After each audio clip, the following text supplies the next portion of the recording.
So this is a new type of video that I'm going to be making. It's basically a story time. I'm not going to say kinda. It basically is a story time. And I just feel like there are stories out there in the world that seem like pretty unbelievable that happen to like ordinary people. And I'd say I have my fair share of weird things that happened in my life. Now, whether you choose to believe that this actually happened to me or not is all up to you, but trust me on this one, this actually did happen to me and probably explains why I'm kind of stupid. Now, just to make sure that the video is not completely boring, I'm gonna add some visuals, but just keep in mind that I can't draw, nor can I animate, so I'll be represented by like a stick figure or something. I don't know.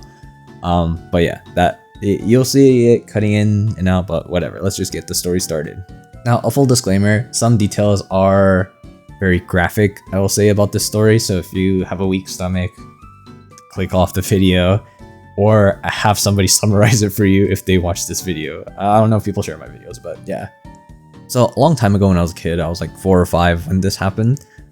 So I was at home and I was watching TV like any other kid would back in those days. And I was watching, I forgot what show I was watching. I think I was either watching like Buzz Lightyear, the animated series, or Power Rangers. It was an episode that was just really hype for a kid that's like 4 or 5, right? So I was in the bedroom just watching TV. Keep in mind that I was a pussy as a little kid. Sleeping by myself scared me, so I slept in my parents' room. My bed was in my parents' room at the same time, so not a whole lot of space, but yeah. But anyway, after watching this episode of this TV show or whatever, I just got really hype out of nowhere and I started jumping on the bed. And I don't know if I was super smart, super unlucky, or just super stupid, like fucking dumbass, to make this happen, but essentially I ricocheted off a certain angle from my bed and I flew out the window. Now, to give you a better visual of like what's happening in this scenario that, you know, had me fly out the fucking window. So the beds, these are the beds right here in this room, and then there's the TV. My bed is the smaller one, and right next to it was a window. And the window was open because my parents were cleaning out our house, essentially. So, you know, there was, well, technically we lived in an apartment complex, but that's not important. So, you know, my dad had the window open to let some fresh air in, and he was vacuuming in the living room. Now, back to how I flew out the fucking window like a human torpedo. So, I didn't smash through the glass, obviously, the window was open, and I broke through that. I don't really know what that's called. I call it a bug net because I'm pretty sure that's what it's for. Like, it like catches bugs trying to come into your house or whatever when the window's open. But I crashed through that, and I was able to hold on to the little window edge, the window ledge there. And as a 4/5-year-old with noodly arms, like my arms are probably similar to Finn from Adventure Time, I can't hold on for that long. And I was trying to call out to someone, right? Of course, obviously my dad couldn't hear because, like I said before, he was vacuuming in the living room, so he couldn't hear me. And, you know, I'm just like screaming out. I screamed out to God, fucking Superman, Goku. I mean, again, guys, I'm 4 or like 5 at this time. I didn't know that these guys weren't real. I mean, well, God is real, but, you know, I didn't know that these other characters weren't real. And so yeah, I held on for like what felt like 10 years. I'm pretty sure it was like at most 5 minutes or whatever. And I got tired and I just slipped and let go, right?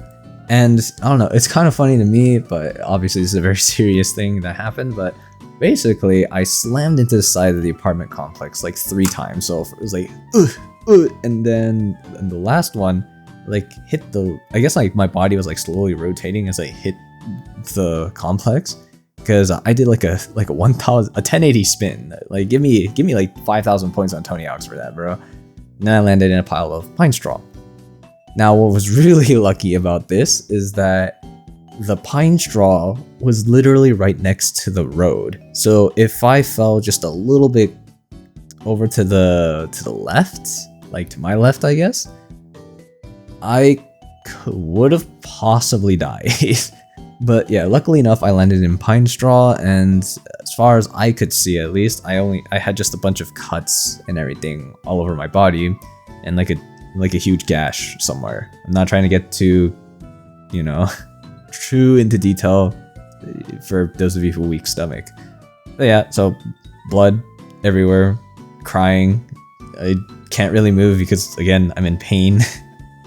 And so I just kind of sat there for like 2 minutes, right? And what was it? And then from what I know from my dad's point of view, at least, is that so he comes into his bedroom and he's like, oh, you know, he's calling out my name, he's like, Isaac, and then he looks around the room. And as a kid, I always had a habit of like hiding from my parents so that I could like surprise them when they come into the room. And so he thought it was like another one of my pranks, right? He's like, oh, this motherfucker, where the fuck is he?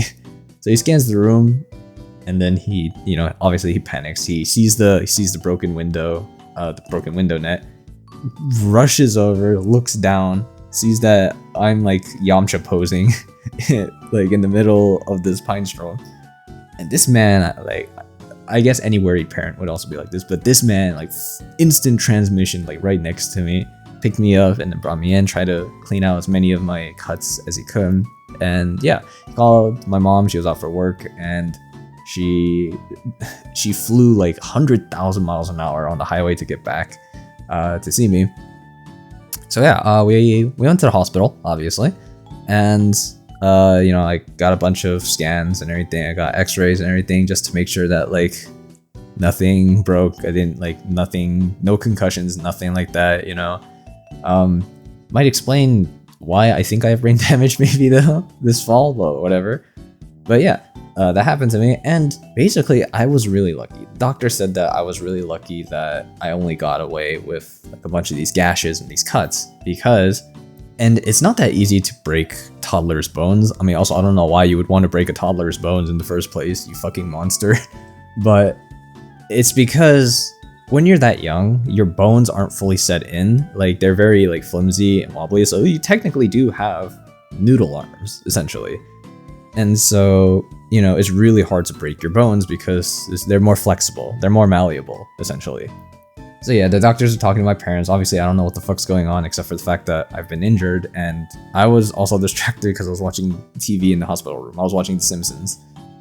And so essentially the doctors talked to my parents, and what they told me was this, is that he's fine, he's completely fine. We might put him in like a temporary like little cast or whatever. But like you can take that off like tomorrow, essentially, but he's completely fine. He's actually lucky to be this completely fine. We took x-rays and everything just to make sure like he doesn't have bone fractures or whatever. The only thing that like you should be quote unquote concerned about is we don't want to rack up your hospital bills. Like that's exactly what the doctor said. Hey, some people care, I guess, in healthcare. And the doctor said basically we don't want to rack up your hospital bills, but essentially on your kid's shin there is this deep gash that we could help it. We could help you heal it faster, essentially. Like if you get stitches, if you stitch it, then it'll heal in like a week. But honestly, like this is not serious enough that you would need to do that. It will heal on its own. The only reason why we would tell you about stitching is that if you don't want to, like, you know, if you don't want to see that for a long time. And so my parents were like, hell no, this kid's 4. My child is 4. I'm not gonna let him get surgery or stitches over this. Like, he's 4 or 5. He's too young to be having surgery. And you're like, yeah, that's fair. That's fucking fair. So yeah, they, you know, did their final checks on me, you know, bandaged me up and all that. I kind of feel like I looked like that one SpongeBob meme. And yeah, I just got sent home. I'm fine as I am now. I'm just a little stupid in the head sometimes because I don't know, I blame the internet and the fall. But yeah, that is a true story that happened to me. And I know this is different from other videos that I've made, but I just decided, hey, fuck it, why not? Let's talk about some stories that have happened in my life. So whether you guys choose to believe it or not, it's all up to you, but trust me on this one. Trust me, bro. You know, this is actually a thing that actually happened to me. So yeah, peace.